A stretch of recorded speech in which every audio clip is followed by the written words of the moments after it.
Alright, welcome back to our course in ABE161. This is our 8th lecture entitled Tied Columns. Columns are structural members supporting the beams. They are probably the most critical member of the structure because the failure of columns causes other members such as beams and walls to fail as well.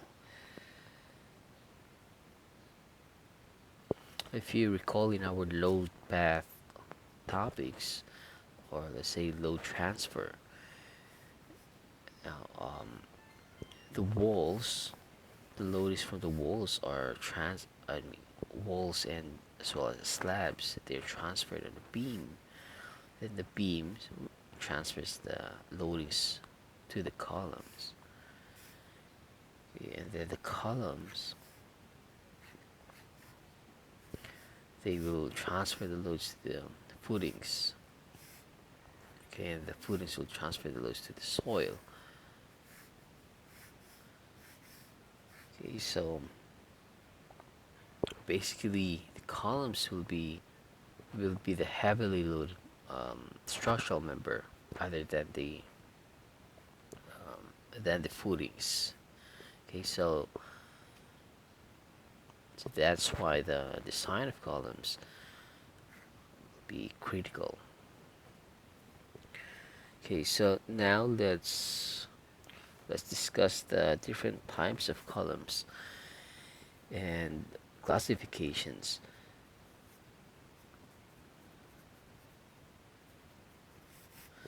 Okay, so we have classifications according to slenderness ratio. Okay, so slenderness ratio, we have short columns or long.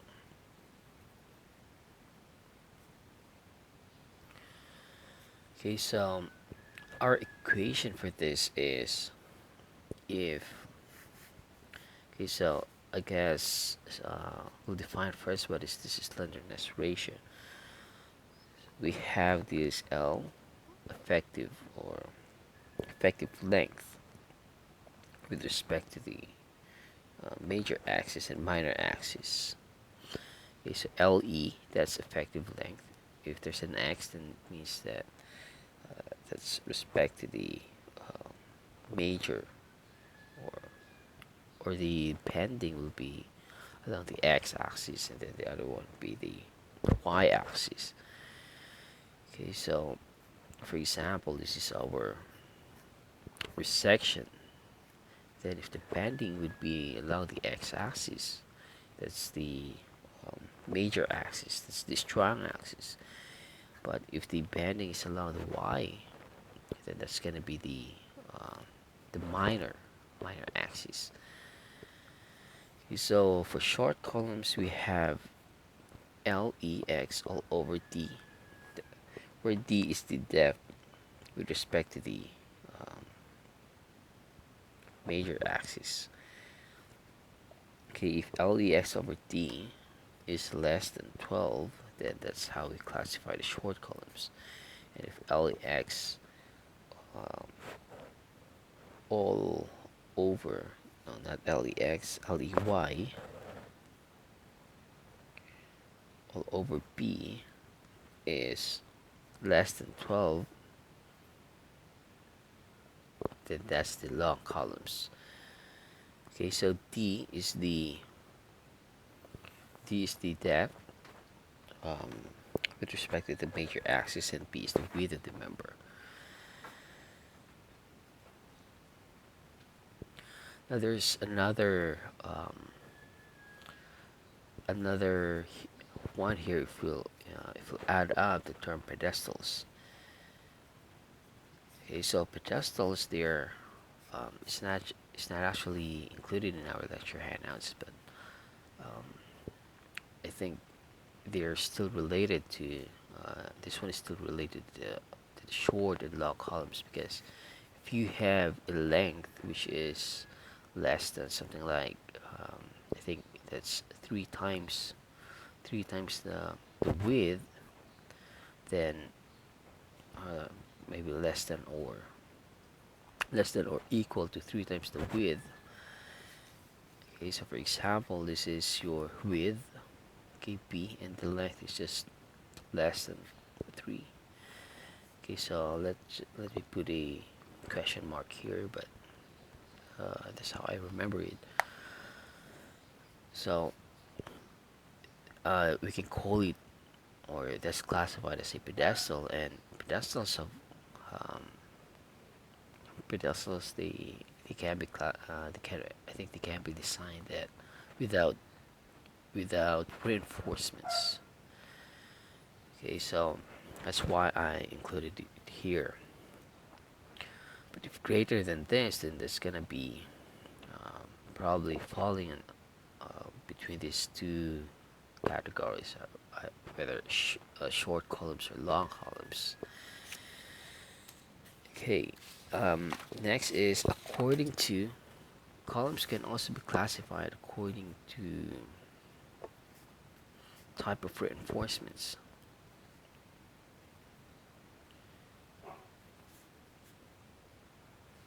So we have three types.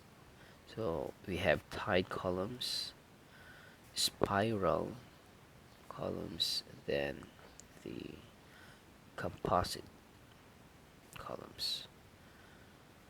Okay, so for tied columns, this the typical columns that we see for residential um, or related loadings. Okay, so we see this. Let's say we have vertical bars here, and these vertical bars are enclosed with a tie.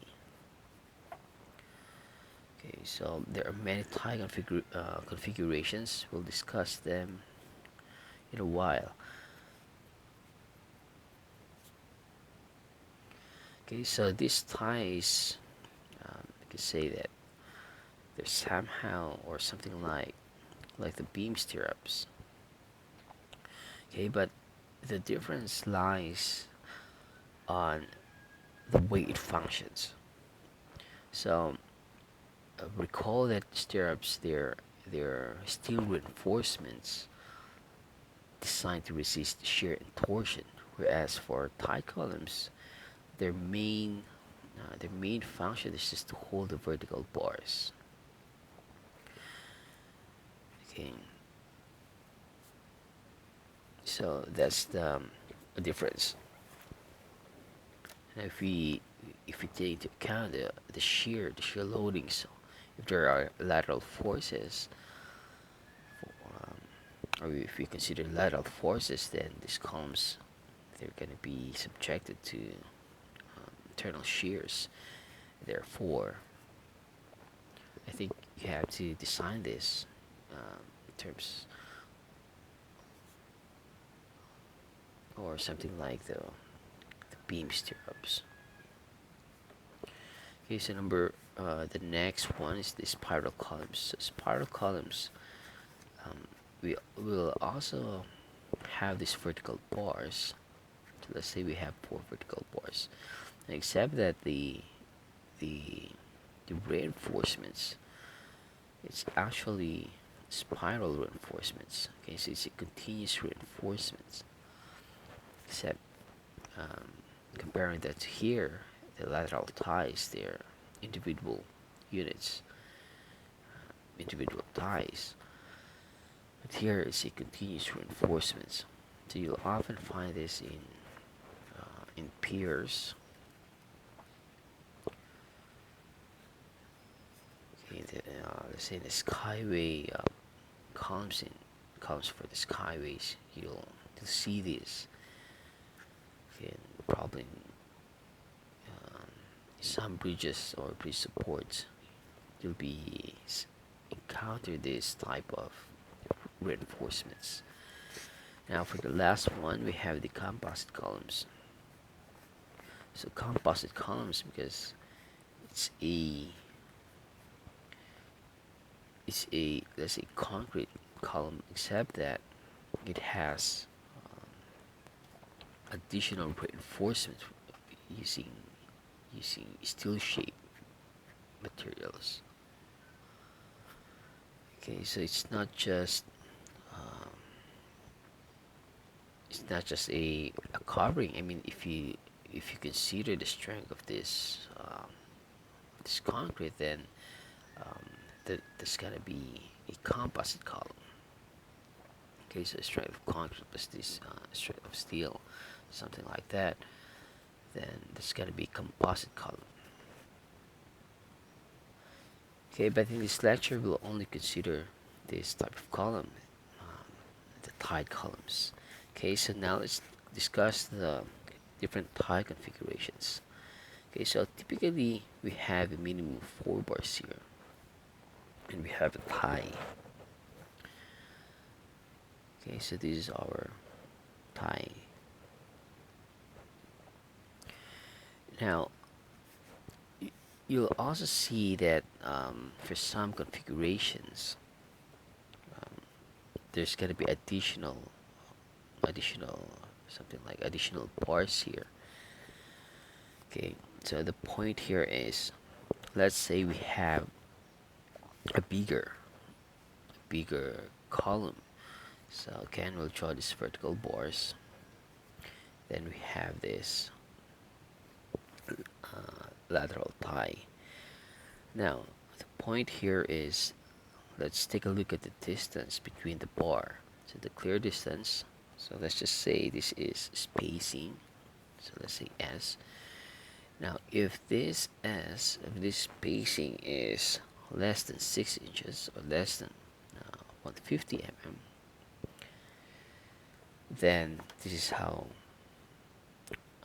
it's gonna look like. But let's say we enlarge this column. So let's say we have bigger, but still we're using um,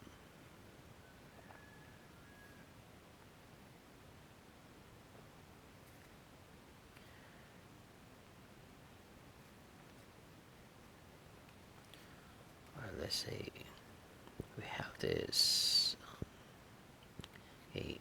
We're using 6 vertical bars. Now, if this spacing is greater than, um, let's say it's greater than 150 mm,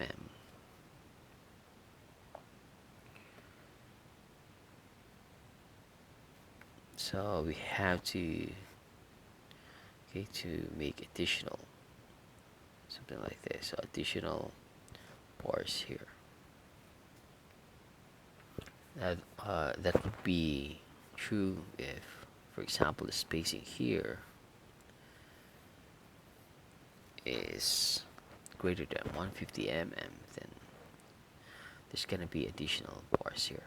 Okay, so that's the reason why you see other tie configurations for larger columns, because of this spacing. Okay, so with respect to strength between the tie columns and the spiral columns, this one um, is much, or it can provide greater strength as compared to the tie columns. Okay, so now let's discuss the column behavior under loads.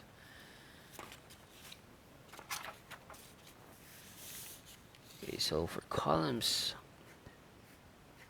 now if it's under loads, what you'll actually see, or the behavior, is that,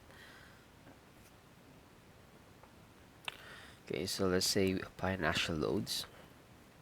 So because of these actual loads, this vertical reinforcement, they will actually tend to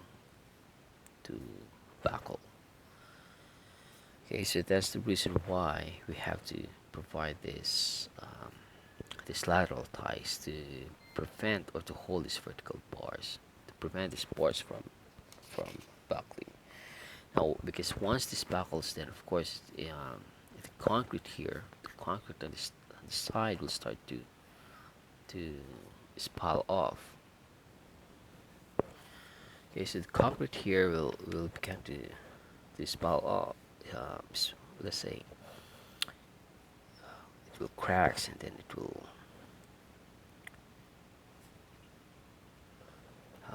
fall off. Okay, so that's gonna happen if the load is increased. Right. So now let's discuss the code requirements.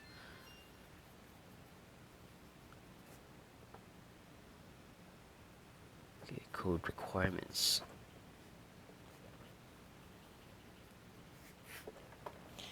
Okay, so for the code requirements, we have a con capacity.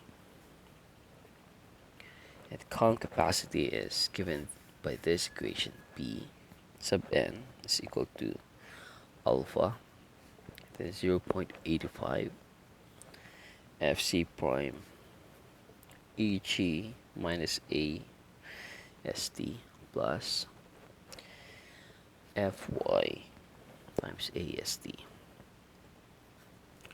Okay, so this is the equation.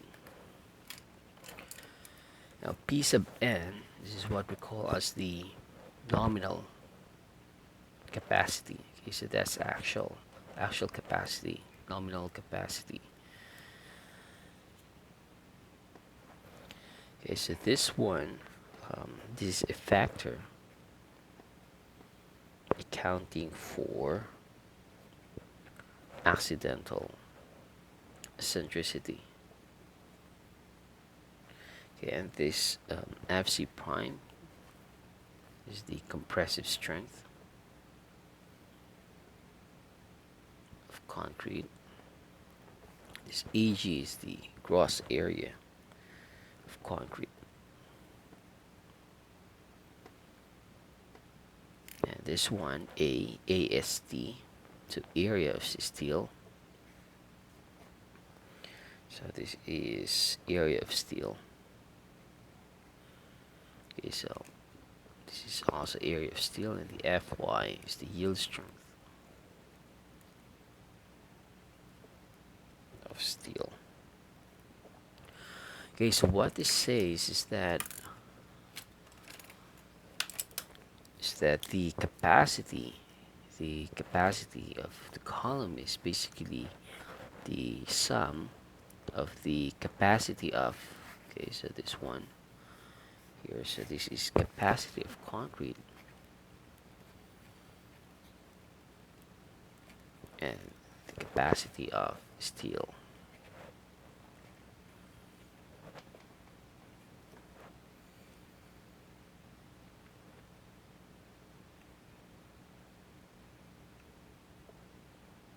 So if we try to look at it in terms of diagrams or graphs, so let's say we have this P along the vertical axis, the strain along the horizontal axis. So we have this capacity, this curve for the concrete, and we have this curve for the steel. Okay, so let's say this is steel, this is concrete. Now, so the capacity is just simply say this one. So we have the capacity of steel. So let's write P sub S, and then the capacity of concrete.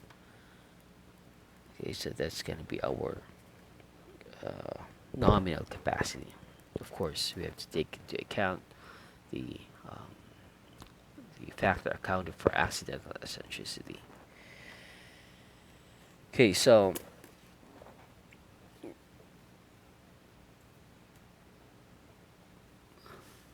this factor is actually we assume that the columns, they're loaded in perfect axial loadings.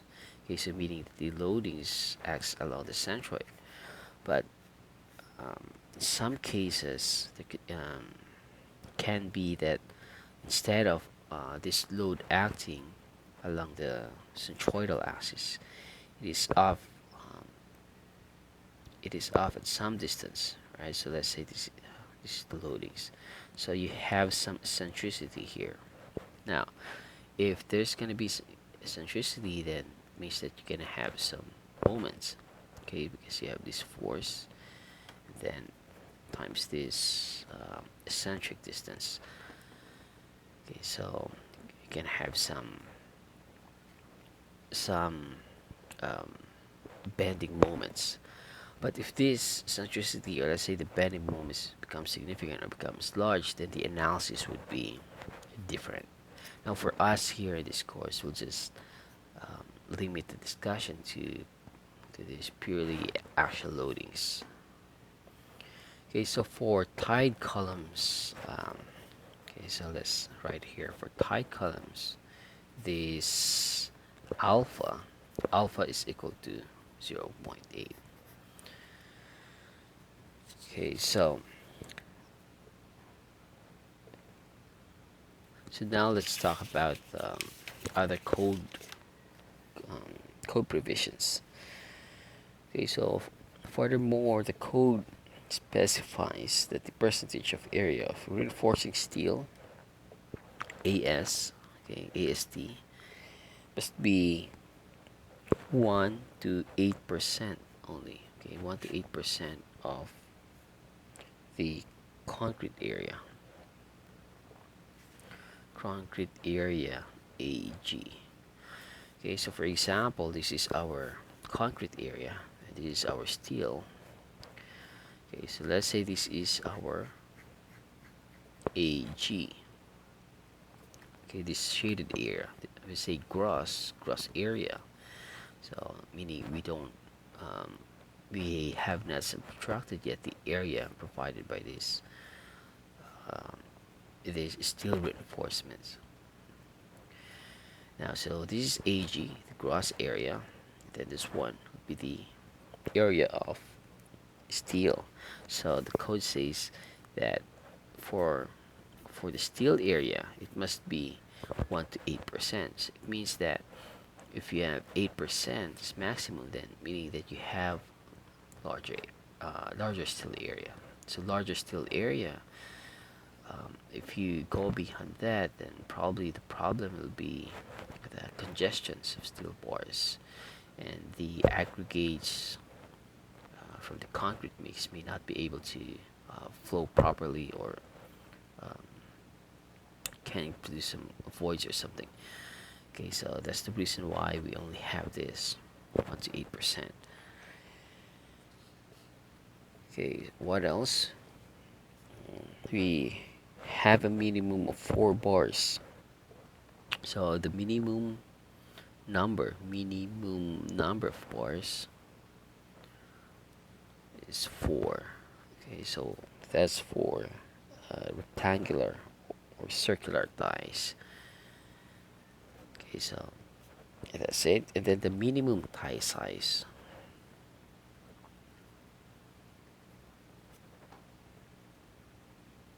Now for the minimum tie size, we have a 10 mm ties for longitudinal bars or main bars. So these bars are referred to as, okay, longitudinal bars or main bars or vertical bars.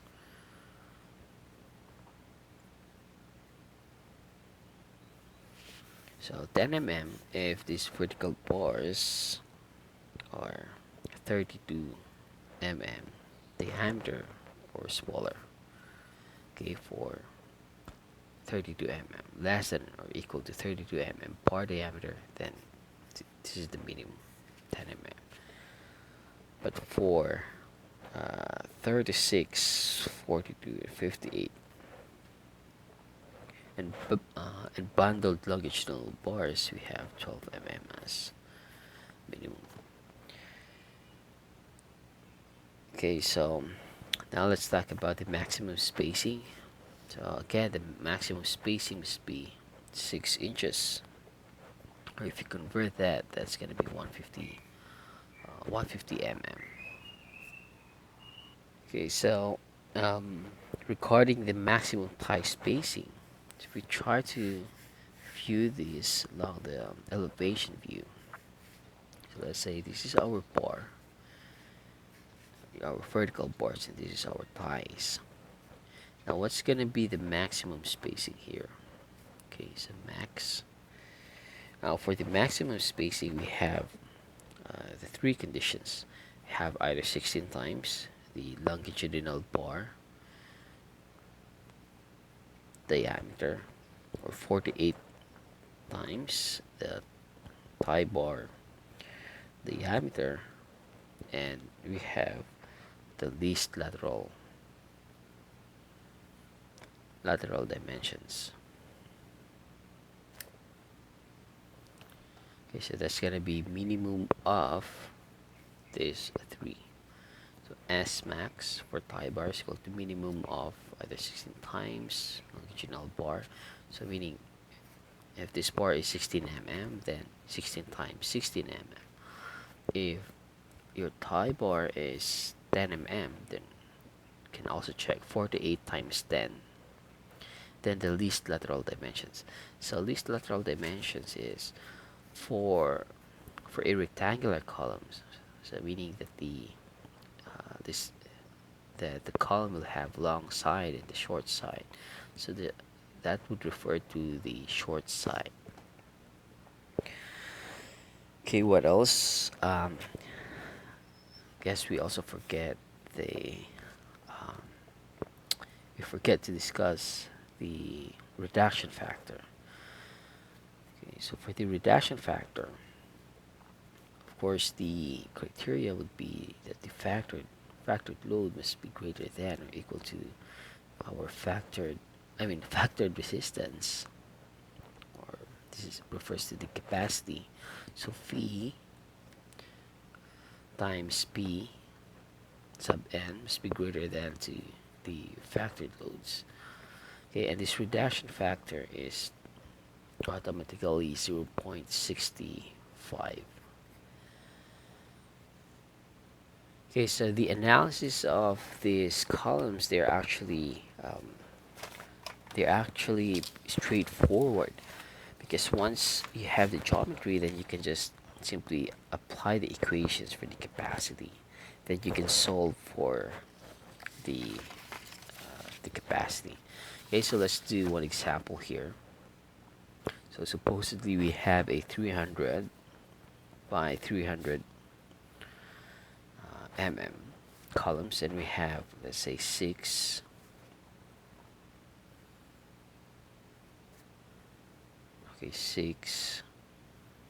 so we have this 6 pieces of 16 mm. Then let's say our FC prime is 27 megapascals and Fy is 275 megapascals. Okay, so solve for capacity and max spacing, or max tie spacing. Okay, and we will also check if the spacing here is less than 150 mm. Okay, so once you have the geometry, then you can solve actually for the nominal capacity. Okay, so let's solve for now the steel area. Okay, so since we have 16 mm, then AS would be pi d squared all over 4 times 6. So if you substitute the values, what you get is 1206.37 mm squared. Okay, now let's solve for the gross area. Okay, so for the AG, we just simply have 300 times 300. That would be equal to 90,000 mm squared. Okay, so now we can solve for the capacity of concrete only. Okay, or you can also compute the two directly. So for P sub C, we have 0.85 FC prime AG minus A ST. And if you substitute the value, we get a 1585 kilonewton. Now for PS, capacity of steel, we have Fy ASD, and if you substitute the value, you get 331.75 kilonewtons. Okay, so now if we solve for the factor capacity, you get, okay, so plus, let's say BC plus BS. So this one is 0.8 and this one is 0.65. So if you do the math, what you get is 1232.17 kilonewtons. Okay, so that's the capacity. Now for the maximum tie spacing, it would be the minimum of, we have okay, 16 times the bar diameter, so 16 times 16 mm, or 48 times let's say the tie diameter. Okay, so let's say we have a tie diameter of 10 mm. Okay, so 48 times 10, and the least lateral dimension, so since it's a square, then that's going to be the same for both sides. Okay, so 16 times 16, so we get 256, and this one 48 times 10, this is 480 mm, and we have 300 mm. Okay, so the value would be, the maximum spacing would be the 256. Okay, so we round that down to a reasonable value, so let's say 250 mm. Okay, so the next step is to check whether we meet the code requirements in terms of, let's say, the area. So are we in the 1% to 8% steel area? Okay, so we'll check. Okay, so the steel ratio would be AS D all over AG. So if you divide this 1206 divided by 90,000, what you get is a value of 0.0134. Okay, so that's going to be 0.0134. Okay, so if you multiply this to 100%, what you get is 1.34%. Okay, so we're still in the range of 1 to 8%. Okay, and then we can also check for the spacing. So since this is 16 mm, then okay, so it will be that spacing would be, of course, the half would be 150. Okay, so of course this distance, the spacing here would be less than 150 mm. Okay, so that's fine because our S spacing, the clear spacing between bars, that should be less than or equal to 150 mm.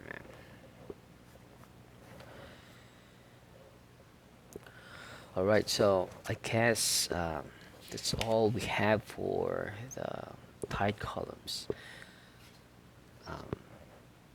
In the next lecture, we'll move on to the topic on slabs. Then we'll finally finish off with the topic on footings. Okay, so see you in the next video.